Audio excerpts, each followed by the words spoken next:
Hello there, you Scrub Lords, and welcome to another episode of Scrub Chats, and today we're going to be discussing the age-old question, who did the funny robot voice guides first?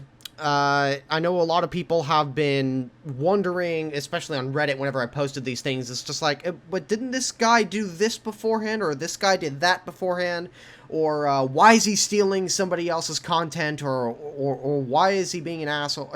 These sorts of questions. I'm going to answer them all for you guys today and give you guys a final answer. And you guys will be able to check whether or not I'm right on this. I'm going to leave links to all the videos that I refer to in the video description, so you guys can go and check who did what first. So if you guys don't believe me, then you guys can go see for yourselves. So let's dive right into the question without further ado. So, without further ado, let's get right into this. So the very first time I ever saw one of these types of reviews was when Slip Phantom did his review on the M4A1 Revolorize, or as he likes to call it, the M4A1 Ravioli, for World of Tanks. I'm sure many of you guys remember the Unicum guides for World of Tanks. And I thought this was the funniest thing that I had ever seen. This was back in, I believe it was December of 2015. Let me go check that real quick. So yes, I can confirm that the very first Unicum guide that I ever saw was on the M4A1 Revolorize, and that was uploaded December 7th, 2015, so over a year ago. And I remember seeing this for the first time, and wow, I laughed my ass off pretty much the entire way through. It was a really, really funny video, and it still is. I highly suggest you guys go check it out. I'll leave a link in the video description for that. Now, something that a lot of people don't realize is that Slip Phantom didn't come up with this idea. Slip Phantom actually took the inspiration for this, for these types of videos for World of Tanks, from a guy called Frey557, who does MLG Dota videos. So I guess he does them for Dota characters. I'll see if I can look up his channel and put a link in the video description there so you guys can go check that out as well. And so I saw this video, and then he came out with a couple more. He came out with like the STA-2, the Suka Pershing, the Luva, and I kept thinking to myself, has anybody done this for War Thunder? Well, I looked around, and apparently nobody had. This is late December 2015. So I decided on January 3rd that I was going to make something similar. So I looked up how to do it, and luckily for me, Slip Phantom had left links to both the voice that I needed, the Skensoft Daniel voice, which I use, and the program, Balabolka. And I downloaded both of those programs, got them working, and started typing out a script for the first Unicorn review. At the time, I didn't know I was going to call it a Unicorn review. I just thought, oh, the British tanks just came out, and I really, really like the Tortoise. So why don't I first start there? So I did the Unicorn review on the Tortoise, and I typed out the script. I went and recorded some footage, got all the software ready and set up, and I started editing it. I edited the video, I put it out, and nobody watched it. Of course, at the time, I think I had something about like 10 or 12 subscribers or something like that. I really didn't start to be successful with these sorts of reviews. I'd say, I'm trying to remember what was the very first successful review. Oh yeah, that's what it is. It would have to be the Mouse. The Mouse was my very first successful Unicorn review, the one that actually got a decent amount of views. And so I put up my very first Unicorn review January 4th, 2016. And you guys can go look that up, and I'll put a link in the video description. So Slip Phantom put his up on December 7th, 2015. And then I put my first review up on January 4th, 2016. That's actually only 4 days from now. I'm recording this on the 31st, actually technically the 1st of 2017, depending on where you are in the world. So, like I said, Slip Phantom technically did it first in regards to tank games, but he wasn't the first to come up with the idea. I don't know if Frey557 was the first one to come up with the idea. In fact, I'm not exactly sure where it originated. All I know is that Slip Phantom got it from Frey557, and then I got it from Slip Phantom. And I decided to do it because nobody was doing it for War Thunder at the time. Now, a lot of people are probably wondering, well, when did ATSF come into the mix? Well, ATSF came into the mix approximately 3 months after my first video. So, he started making the World of Warships how-to guides sometime in early March, and he put up the very first video on the Atlanta for World of Warships on March 20th, 2016. So, 3 months after I had put up my first video. Granted, nobody knew who I was at the time, and ATSF, actually, he's now renamed his channel Euro, Y-U-R-O. I'll put a link in the video description. If you type in ATSF, you'll still find it, but it's called Euro now. Eurobeat put up his first video, March 20th, 2016, again, at the time, nobody really knew who Many Miles Away was. I was just some Joe, who made videos that nobody watched at the time. The major difference here is that because Euro was so well known at the time, or ATSF, I'm probably just going to call him Euro, because Eurobeat was so well known at the time, because of Jingles giving him some publicity boosts, I was nowhere near on the radar. So, despite me being technically second to do it, he got more recognition because, well, he was advertised by one of the biggest free-to-play YouTubers on the face of the planet right now, which is Jingles.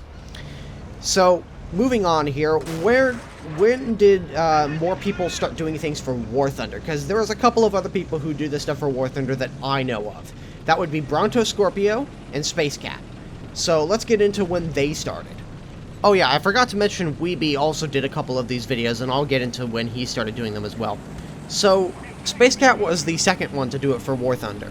Now, Space Cat had also seen Slip Phantom's Unicorn Guides and was also inspired to make something similar for War Thunder. At the time, he didn't know that I had already been making them for a few months. At this point, it would have to be about 5 months I'd been making these things.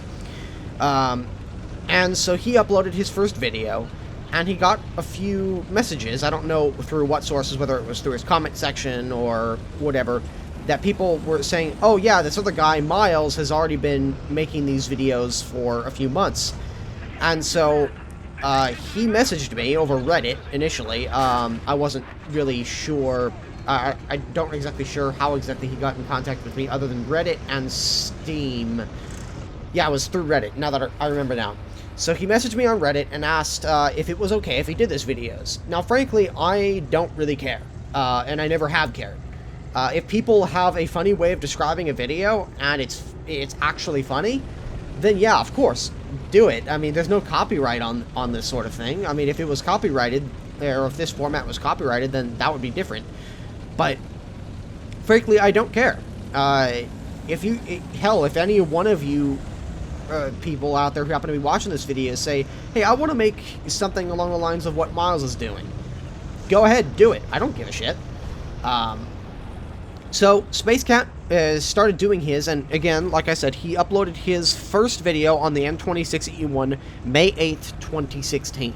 So, actually, not much of a difference in timeline, only a couple of months between ATSF and him. But again, ATSF doesn't even know who we are, as far as I know. So, I mean, in regards to War Thunder, Space Cat was the second one. The third person to do it would be Bronto Scorpio. He's pretty underwatched as far as I could tell. I mean, he's only got 5,000 or 6,000 views per video in the past, like, 6 or 7 months. So, I'll leave a link to his channel in the video description below. You guys should give him a sub. He's just below. He's like 5 subscribers short of 1,000. Let's push him above that 1,000 subscriber mark, shall we? He was the third one to do it, and he uploaded his 12 days after Space Cat did on May 20th, 2016. Now, I'm gonna be honest, I didn't know that I didn't know who he was at the time, and it wasn't until a few months afterwards where he started uploading a few of these things. And a few people in the comments section started bugging me saying, "Oh, Miles, you're stealing from Bronto Scorpio," who didn't understand who had come first at the time. And I was like, "Who's Bronto Scorpio?" So I went and looked him up, and his guides are much, much longer than mine. His shortest one is about 10 minutes, whereas my longest one was about 10 minutes. So, if you're willing to sit through, in some cases, 20 minutes worth of the stuff, then I highly suggest you go check him out. So, I mean, he's delivering a lot of information there, so if you're the kind of person who could just soak up lots and lots of information, I highly suggest you go check him out. As for Weeby was pretty much the last one that I know of to make these reviews. And what Weeby did was, he made a video on what he called the Babby Hellcat, which is actually the M8A1 GMC, which I just did a review of. It was funny, when Weeby made this video, it was after I had become somewhat well known. I think I was around something like 3,000 or 4,000 subscribers at the time. And he had gotten this one comment, and it was just like this one guy was really angry because he thought he was stealing from me. Weeby at the time had no idea who I was. Actually, I would have been under 1,500 because at the time I wasn't part of a particular group we have in Skype. Anyway, so he got this comment, and the guy said, "Oh, I'm unsubscribing from your channel. You're stealing from many miles away." Blah blah blah blah blah. Like the guy was clearly upset, and Weeby was like, "I don't even know who the fuck this guy is." So I guess he got somehow we got in contact, and I think we met over Skype because myself and a few of the other YouTubers have a Skype group set up where we just chat and coordinate videos, so we're not trampling on each other and accidentally releasing videos on topics we wanted to discuss. So it's just really nice. In any case, Weeby's on there as well, and I joined the group after I gained 1,500 subscribers and joined the War Thunder Partnership Program. And I showed Weeby the videos, and he was like, "Oh, you're the guy they were talking about." I told the guy. I told the guy who had commented, it was like, "Look, I don't care. You should resubscribe to Weeby. He wasn't stealing anything." So we got the issue sorted. And so Weeby was the last person that I know of to make these sorts of videos. Now, that sort of, I guess that sort of answers the question. So who did it first? So, what was his name? Freda557 did it for Dota. Slip Phantom then did it for World of Tanks. Then I did it for War Thunder.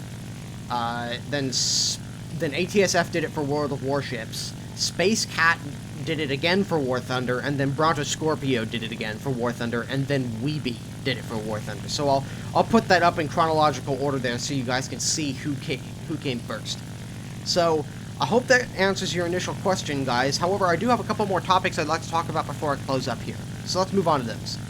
Alright, so the second topic I'd like to go over is the event vehicles. Where are they? Yes, I did talk to Gaijin. I got in contact with them about the event vehicles. If you guys watched my new collectible vehicles video that I put out about a week ago, I said in that video that I was waiting on word from Gaijin whether or not I was going to be getting those vehicles. I am going to be getting the vehicles. However, for whatever reason or another, they are not going to give them to me until near the end of the event. Which, to me, doesn't really make sense for what I'm trying to do, because the whole premise of these videos are, is it worth it? Is it worth putting all this time and money into grinding out these vehicles or buying these vehicles if they're actually going to be good or not? Now, I know Mike Goes Boom put out a video the other day talking about how you could play the event aircraft in War Thunder's dynamic campaign, but we don't have anything along those lines for ground forces, so we have no idea whether the Type 62 is even going to be worth it or not. Now, a lot of people have been discussing on the Type 62 whether or not it's going to get its post-war Heat FS rounds. And some people have been saying yes, some people have been saying no. I personally don't have any real confirmation on it, so I'm not going to speculate all too much. Because initially, from some gameplay I've seen, some leaked gameplay, somebody in Fly's clan put it up. And it looked like it was going to be a 5.7 battle rating light tank. It was going to be tier 4, but it had a 5.7 battle rating, and it only had, like, the T-44's ammunition types. So if you know what the T-44's ammo types are, that's what you would initially be getting. However, it was capable of firing a Heat FS round with around 300 millimeters of penetration, which we are expecting to see now, from what I've heard.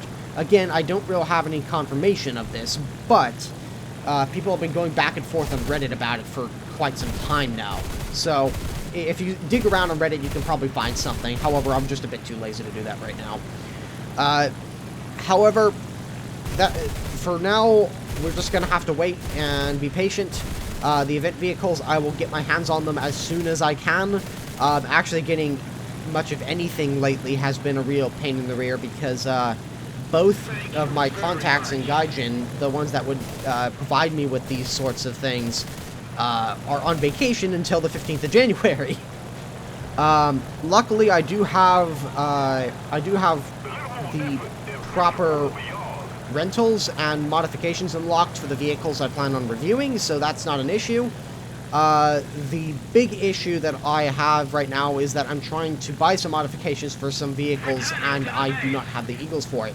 And when you are a content creator, there's no point in spending money on the game. So in any case, I'm just going to have to wait for that to come in.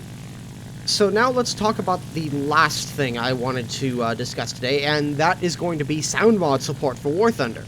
Now, for those of you guys who weren't aware or don't pay attention to live.War Thunder all that much, with, I think it was a couple micro patches ago, I think it was sometime earlier this week, Gaijin released a micro patch which added in custom mod sound mod support for War Thunder. You can now play the game with proper sound mods legally through the launcher. And I will explain on how to install that here in a minute. Now, and I'm sure many of you guys have guessed that I've been using a sound mod because of the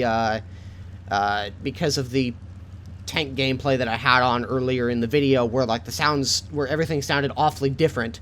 And I've been using the Boris the Blade sound mod ever since the support had been released. Now, I'd used it a couple times before proper support was available, but you had to run the game through the exe file and not the launcher, because every time you ran it through the launcher, it would detect something's wrong with the files, and it would delete the sound mod, and then it would reinstall the original sound files. Now, what this process allows you to do is to simply just overwrite the current sound files. So that's kind of nice, and it's something that we've been waiting for War Thunder to do for a long time.